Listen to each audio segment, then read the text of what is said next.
कलीम रहमान साहब, ये बताइए कि आप ये तो बड़ा फ़ज़ा में उड़ना बज़ाहिर बड़ा मज़ा आता है, तो इसमें ख़तरात भी होते होंगे। कोई ऐसा वाक़या जिसमें आप खौफ़ज़दा हुए हों, आपको बड़ी परेशानी का सामना हुआ, कभी ऐसा हुआ?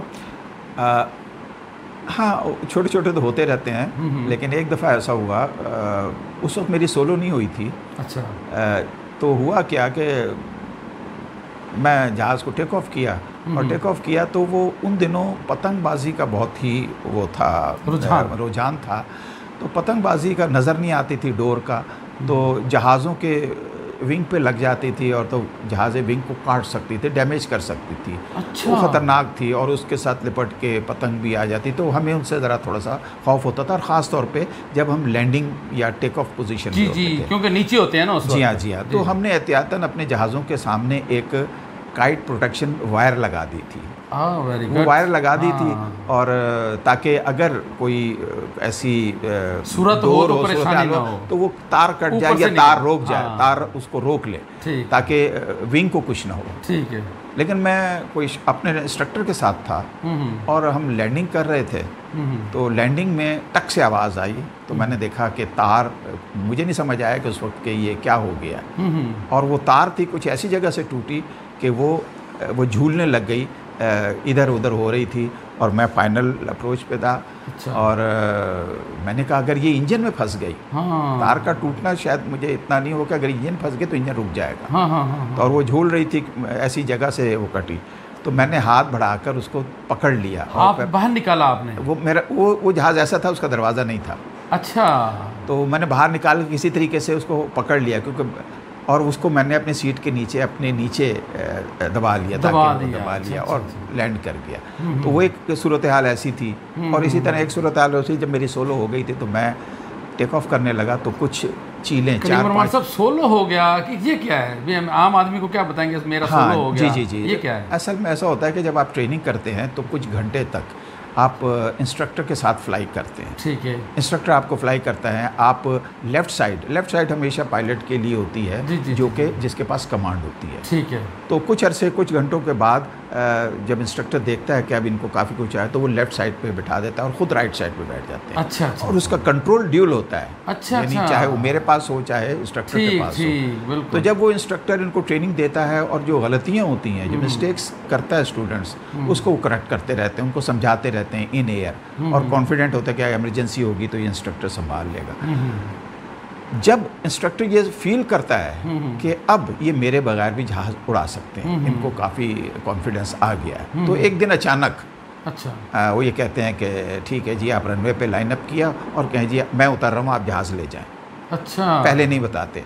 और मेरे साथ भी ऐसा ही हुआ। एक दिन मुझे बता दिया गया कि रनवे लाइन अप कर दिया एक फ़्लाइट की, और उन्होंने कहा कि जी मैं जा रहा हूँ, आप जाएं। तो मैं उस वक्त के लिए था, वो वक्त आ गया और मैंने फ़्लाई किया। तो बहुत अच्छी फ़्लाइट रही, नॉर्मल रही। जो मैंने प्रोसीजर उन्होंने बताए थे वो मैंने अडॉप्ट की है। डेफिनेटली जो इंस्ट्रक्टर ने हमें बताया होता है, इंस्ट्रक्टर ने कि ये करना है, ये नहीं करना।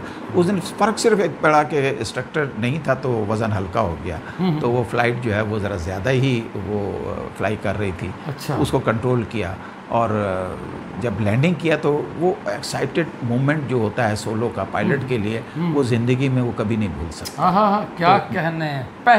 पहला जब टच डाउन होता है, सेफली टच डाउन होता है। अच्छा। तो मेरा भी टच डाउन हुआ, I was very happy. But हुआ ये कि मैं उसी खुशी में मैंने थ्रॉटल को पीछे नहीं किया और जहाज़ भागा जा रहा था। अच्छा। तो बाद में मुझे लोगों ने बताया, जब मेरा टर्निंग पॉइंट आ गया कि मैंने टैक्सी करनी थी, तो मैंने उसको रोक के टैक्सी की, तो लोगों ने बताया कि आप इतनी खुशी में वो मसरूफ़ हो गए कि आपने थ्रॉटल को पीछे भी नहीं किया। अच्छा। आप भागते जा रहे थे। तो ये छोटी बहुत होती हैं, मिस्टेक नहीं होनी चाहिए, यकीन नहीं होनी चाहिए। हम तवज्जो ही देते हैं कि हमसे कोई गलती ना हो, क्योंकि अच्छे काम के लिए तो आप जहाज़ उड़ाते हैं, और जब तक आप अच्छा करते हैं तो जहाज़ उड़ता रहता है। लेकिन कहीं आप गलती करते हैं तो वो होती है, और गलती इंसान से सरजद होने के हर वक्त चांसेस रहते हैं। कलीम रहमान साहब, आप माशाल्लाह एक पायलट हैं।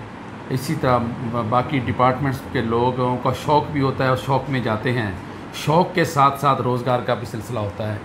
आप हमारे चैनल के नाज़रीन को ये बताइए कि एक पायलट की कम से कम और ज़्यादा से ज़्यादा तनख्वाह कितनी होती है? जी हाँ, ये ऐसा है कि पायलट किसी भी एयरलाइन की, जी, किसी भी फ्लाइंग क्लब की रीढ़ की हड्डी होता है। यानी अगर यानी हम ये कहें कि अगर एविएशन में सबसे अहम चीज़ कौन है, तो हम कहते हैं जहाज़। अगर जहाज़ एविएशन में से निकाल दें तो वो कुछ भी नहीं बचेगा, कुछ भी नहीं। और इसी तरह अगर जहाज़ के अंदर सबसे अहम चीज़ कौन सी है, वो है पायलट। बिल्कुल। अगर पायलट ना होगा आप जहाज़ का क्या करेंगे? ठीक है। अब उसकी डेफिनेटली वो जहाज़ उसने ट्रेनिंग की होती है, और इनकी जो तनख्वाहें हैं कोई लगी बंदी नहीं होती कि इस पायलट को इतने मिलेंगे, इस पायलट ये एयरलाइन का मयार क्या होता है? इसका मयार ये है कि एयरलाइन टू एयरलाइन है। कुछ एयरलाइन बहुत अच्छे पैसे देती हैं, अच्छा, कुछ कम देते हैं, कुछ इंस्ट्रक्टर हो जाते हैं वो पैसे कमाते हैं, और ये आवर्स के हिसाब से होता है इनका। अच्छा, और जो महाना नहीं होता? नहीं, महाना तो होता है। अच्छा। महाना होता है, आवर्स के हिसाब से भी उनकी उसकी सैलरी में कुछ अलाउंसेस होते हैं, और कुछ उनकी लगी बंदी तनख्वाह भी होती है। एयरलाइन जो एयरलाइन जितनी अच्छी है उतनी ज़्यादा तनख्वाह देती है। ठीक है। और जैसे जनरल एविएशन में इंस्ट्रक्टर हैं, उनके आवर्स होते हैं, उनकी तनख्वाहें होती हैं। मैं यहाँ सरेदस्त ऐसा नहीं कह सकता कि कोई लगी बंदी तनख्वाह पायलट की कितनी होती है। अच्छा। ये उस एयरलाइन पर, उस ऑर्गेनाइजेशन पर, उस इदारे पर मुनहसिर है कि वो उसको क्या कितनी वैल्यू देता है और वो पायलट कितनी एक्सेप्ट करता है। कलीमुरमान साहब, जैसे एक गाड़ी चलाते हैं, ट्रक चलाते हैं ड्राइवर, वो भी उनका भी लिखा होता है बाहर पायलट, तो नींद उनको भी आ जाती है, ऊँघ आ जाती है, तो एक्सीडेंट हो जाता है। हवाई जहाज़ में इंसानी पायलट होता है, तो अगर ऊँघ आ जाए तो क्या नुकसान होता है? हाँ, ये बहुत अच्छा आपने, देखिए इंसान के साथ कमज़ोरियाँ लगी हुई हैं, जिसे हम कहते हैं ह्यूमन लिमिटेशंस। जी, हदूद हैं, उसकी कैद है कि जैसे भूल जाना, भूल जाना हर शख्स भूलता है, पायलट भी भूल सकता है। खता का पुतला है। ऊँघ आती है, थकावट होती है, ठीक है, नज़र का धोखा होता है, इल्यूजन होता है। ये तमाम चीज़ें पायलट के साथ भी लगी हुई हैं। अगरचे उसकी जब ट्रेनिंग में ये शामिल होता है कि उसे हर तरह के जो ये ह्यूमन लिमिटेशंस हैं उससे निपटने के लिए उनके चेक रखें। अच्छा। इसीलिए आपने देखा होगा कि ड्राइवर, किसी भी गाड़ी का ड्राइवर एक होता है, लेकिन जहाज़ के जो पायलट होते हैं वो दो होते हैं। बैक वक्त दो होते हैं। अच्छा। साइड बाय साइड बैठे होते हैं। कप्तान जो होता है वो लेफ्ट साइड पे बैठता है। अच्छा। और दूसरा जो फर्स्ट ऑफिसर होता है, जो उसका असिस्टेंट होता है, वो राइट साइड पर होता है। अच्छा। दोनों के पास कंट्रोल होते हैं, और चेकलिस्ट के जरिए हर काम चेकलिस्ट के जरिए करते हैं। चेकलिस्ट क्या होती है? हाँ, मैं बताता हूँ कि देखिए, मैं कितना भी मेरी याददाश्त अच्छी हो, भूलने का जो इम्कान बहरहाल रहता है। बिल्कुल। जहाज़ गाड़ी में हम ये अफोर्ड कर सकते हैं। हाँ। किसी और जगह हम अफोर्ड कर सकते हैं, जहाज़ में नहीं कर सकते। अगर आप एक पॉइंट भूल गया तो उसका मुकाबला करने के लिए हमने क्या किया? अच्छा। उसका मुकाबला करने के लिए हम ये करते हैं कि हम उनको लिखी हुई चेकलिस्ट दे देते हैं, जिसमें 1 2 3 प्रायोरिटी वाइज कि अब आपने ये करना है, अब आपने ये करना है, आपने ये करना है, ये करना है। तो तमाम उसको तमाम मराहिल से गुजर कर आप लिखते हैं। वो बात बार करते हैं। फर्स्ट ऑफिसर पढ़ता रहता है, या कप्तान करता रहता है, या कप्तान पढ़ता है तो फर्स्ट ऑफिसर एक्शन लेता है। ठीक है। तो ये चेकलिस्ट बहुत ज़रूरी है। आप 25 साल एक जहाज़ उड़ा रहे हैं। हाँ। आप कहें कि मुझे अब ज़बानी याद हो गया कि मैं ये करता हूँ, लेकिन नहीं। कवायद ज़वाबित कहते हैं कि आप चेकलिस्ट से काम करेंगे, क्योंकि अगर एक पॉइंट भी आपने मिस कर दिया, ओवर कॉन्फिडेंस होके, तो वो अफोर्ड नहीं कर सकते। और इसी तरह ये एक दूसरे का चेक होते हैं। और अगर खुदा ना खास्ता, और जहाँ तक नींद के लिए ताल्लुक़ है, नींद के लिए हमेशा उनको वक्त फराहम किया जाता है पायलट्स को, कि वो अपनी नींद पूरी करें, वो फ्रेश हो। और यहाँ तक कि अगर उनको कोई जहनी परेशानी है, कोई घरेलू परेशानी है, तब भी अगर वो बता दें तो उनको जहाज़ उड़ाने की इजाज़त नहीं दी जाती। उनको एक्सक्यूज़ कर दिया जाता है। तो फिर बंदे बता देते हैं कब कई जी हाँ, बता देते हैं। मैं उसका एक वाक़या सुनाता हूँ। किसी मुल्क में बहुत पहले एक शख्स की बीवी का ऑपरेशन हो रहा था। वो हॉस्पिटल में थी, तो उसकी फ़्लाइट थी। वो ऑपरेशन ऑफिस में आया और उसने बताया कि आज मेरी फ़्लाइट मिस नहीं हो सकती, मेरी मिसेस का ऑपरेशन हो रहा है। अच्छा। तो मैं यहाँ स्टे करना चाहता हूँ। तो वो जो operation manager, operation scheduling officer था, उसने कहा कि जी छोटी सी फ़्लाइट है, आप ये कर लें, कोई और है नहीं अल्टरनेटिव, और आपकी बीवी का ऑपरेशन तो डॉक्टर कर रहे हैं, और वहाँ के सिस्टम बहुत अच्छे होते हैं, वहाँ के लिए किसी दूसरे अटेंडेंट को रहने की ज़रूरत नहीं होती। लेकिन बहरहाल फ़िक्र तो उसे थी ना, तो उन्होंने कहा कि चलो मैं कर लेता हूँ, और वो फ़्लाइट लेके चले गए। और इत्तेफाक से उस फ़्लाइट का एक्सीडेंट हो गया, एयर क्रैश हो गया। अच्छा। मुसाफिर भी मर गए, पायलट भी मर गया। अच्छा। अब जब इन्वेस्टिगेशन हुई तो इन्वेस्टिगेशन टीम पहुंचते पहुंचते उस शेड्यूलिंग ऑफिसर तक पहुंच गई। हाँ। और उसे मालूम हुआ कि यह उन्होंने परेशानी से बताई थी, लेकिन इसका इनसार था कि नहीं आप फ़्लाइट लेके जाएं। अच्छा। तो इसका मतलब हादसे की वजह ये है। हालांकि हादसा ज़रूरी नहीं था कि उनकी परेशानी की वजह से हुआ। हाँ। परेशानी बड़ी, लेकिन कहते हैं जिस और किसी वजह से जो हादसा हुआ था उसकी बुनियाद, उसकी शुरुआत इनकी परेशानी से हुई थी। इसलिए उन्होंने जब आपको परेशानी बताई तो आपने उनको फ़्लाइट पर इजाज़त नहीं देनी थी, आप किसी और को भेज देते। सही। तो उस वजह से उसको सज़ा भी मिली थी उस मोहतरम, आप माशाल्लाह इतना अरसा आप सिविल एविएशन से मतलब मुंसलिक रहे, इस दौरान आपको कितने अवार्ड मिले? देखिए जी, अवार्ड तो मैंने कोई 40-45 कोर्सेज़ किए हैं अपनी सर्विस में। जी। मैंने 30 साल सर्विस एयरपोर्ट सिक्योरिटी फोर्स में की है। जी। और वहाँ भी मुझे कोर्सेज़ हुए, अवार्ड मिले, और अवार्ड नहीं होती है, एप्रिसिएशन लेटर होते हैं। अच्छा। और सबसे बड़ी मेरी सिविलियंस मैंने देखे हैं आपके यहाँ कुछ लगे हुए, ये भी आप देख रहे होंगे बिल्कुल। जी। और उसके बात है कि देखिए, मेरा वैसे भी ये नुक्ता नज़र नहीं होता कि मैं अवार्ड के लिए काम करूं। जी। मैं अपनी खुशी के लिए काम करूं। मेरा सबसे बड़ा अवार्ड होता है कि जब मैं कोई काम करता हूं और वो काम बड़ी खुशनुमा से हो जाता है, सक्सेसफुली हो जाता है, तो अंदर जो मैं खुशी महसूस करता हूं, बस वही मेरा अवार्ड। मोहतरम, ये आपके कमरे में मैंने ये मुख्तलिफ़ चीज़ें देखी हैं, इस हवाले से बताइए ये क्या क्या है, हमें तो कुछ समझ नहीं आ रही। जी। वो असल में ये इस एविएशन के अलावा मेरे अपने ज़ाती शौक़ भी हैं। कोई शौक़ कुछ सयाहत का है। तो मुझे कहीं, मुझे पाकिस्तान में हूँ या पाकिस्तान से बाहर जाऊँ, तो मैं हमेशा एक अलग थलग, एक जुदागाना जो है ना रास्ता इख्तियार करता हूँ। हर चीज़ में कोशिश करता हूँ। जी। तो मैं जब कहीं बाहर जाता हूँ, या पाकिस्तान में जाऊँ या बाहर अमेरिका गया था, टर्की गया, श्रीलंका गया, सऊदी अरब गया, तो वहाँ जाके जब मैं ख़ास तौर पे हिस्टोरिकल प्लेसेस का विज़िट करता हूँ, उस शहर का विज़िट करता हूँ, तो मैं वहाँ उस शहर की जो मशहूर जगह है वहाँ से एक सुवीनियर लेके ज़रूर आता हूँ। अच्छा। ये तमाम आप देख रहे हैं, ये हमारे घर में जो भी बाहर जाता है वो वहाँ से सुवीनियर लेके जाता है। तो अब इस जगह पर जब मैं कहीं भी गया हूँ तो मुझे यह याद आता रहता है कि ये सुवेनिर मैंने वहाँ से ख़रीदा था, फलाना मुल्क से लिया था। अब मैं एविएशन का हूँ। मैं जब अमेरिका गया तो ख़ास तौर पे मैं राइट ब्रदर्स, जिन्होंने जहाज़ बनाया था, उड़ाया था, और हिस्ट्री में आज से कोई 100 साल से ज़्यादा, जहाँ उन्होंने उस जहाज़ को बनाया था, जहाँ उस जहाज़ को उड़ाया था पहली मरतबा, मैं उस जगह भी गया। किस सन में पहला जहाज़ उड़ा था? हाँ, पहला जहाज़ 17 दिसंबर 1903 में।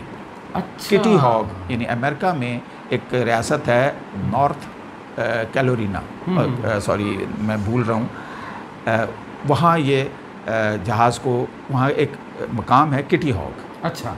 आप ये जहाज़ देख रहे हैं, नीचे एक छोटा सा जहाज़ लगा हुआ है 2 विंग्स का। जी। ये मैंने वहाँ से ही लिया था। अब इस मतलब निशानी है कि जो चीज़ जहाँ की है वहीं की है, तो इसको आपको जो भी चीज़ आपको नज़र आएगी ये वहीं से लिए। तो वहाँ मैं गया, फिर वाशिंगटन के एक एविएशन का सबसे बड़ा, दुनिया का सबसे बड़ा म्यूज़ियम है, वहाँ मैं जाके मैंने देखा क्या वहाँ देखिए, जहाज़ के बनने से लेकर और खला में जो जहाज़ गया था, वो पहला कदम इंसान ने रखा था, हर चीज़ वहाँ मौजूद है। अच्छा। हर चीज़, पूरी हिस्ट्री है।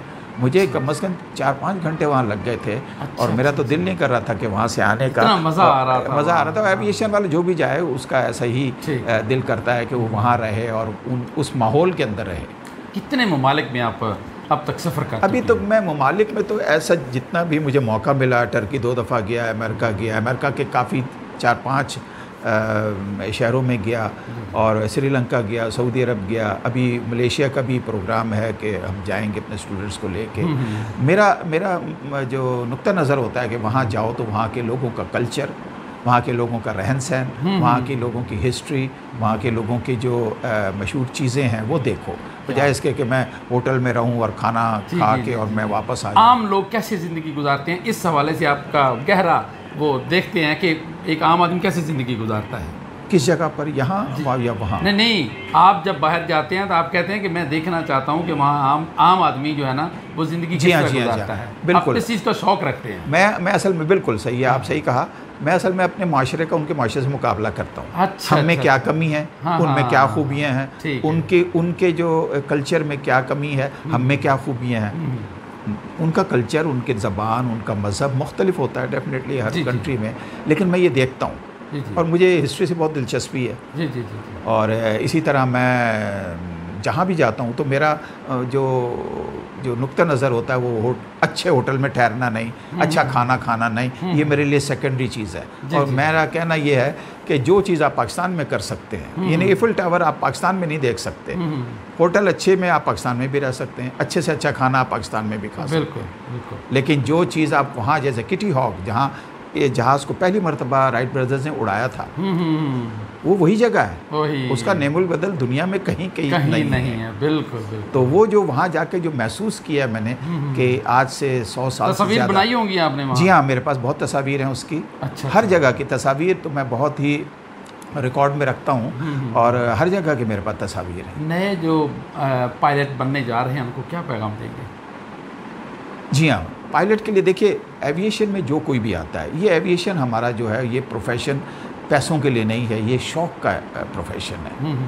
आप देखिए किसी भी एविएशन से, किसी भी एविएटर से आप मिलेंगे, जी जी, बिलखुसूस पायलट से, जी, उसे बचपन से शौक़ होगा। ठीक है। और वो शौक़ उसको लेके आया होगा, और कहीं भी आप एविएशन की बात करेंगे और ये हो नहीं सकता कि वो चुप बैठा रहे, वो आपसे बातें शेयर करेगा, एविएशन की बातें शेयर करेगा। सही। मैं जो है हमारे एविएशन के, यानी हम ये कह रहे हैं कि हम कहीं भी जाएं, अगर हमें कोई एविएशन का आदमी मिल जाता है तो हमारी बहुत अच्छी निभती है। हम एक दूसरे को बड़ा कंफर्टेबल समझते हैं एक दूसरे के लिए। तो एविएशन का शौक़, अब मैं इससे अंदाज़ा लगाएं कि जब मैंने सांस लेना शुरू किए, जब इस दुनिया में आया, तो मेरे इर्द गिर्द जहाज़ थे, कोई माहौल था, वही एयरपोर्ट का माहौल था। तो उसके माहौल आपके शौक में तब्दील हो गया। अभी तक है। जी। अभी जितनी मेरी एज हो गई है, शुरू से बचपन से लेकर अब तक मैं जहाज़ों को देख रहा हूँ, लेकिन अभी भी कभी मैं गाड़ी में निकलता हूँ तो कोई जहाज़ जा रहा हो तो मैं उसको ज़रूर एक मरतबा ज़रूर देखता हूँ। ऑब्ज़र्व करते हैं, ये एक आदत सी बन गई, ये शौक़ है किस्म के, समझ लें कि इसके पीछे शौक़ बिना है। जी, कलीम उर रहमान साहब हमारे साथ गुफ्तगू कर रहे थे। जी चाहता है इनके साथ ढेरों बातें करें, लेकिन अब हम आपसे इजाज़त चाहेंगे। अल्लाह हाफिज़।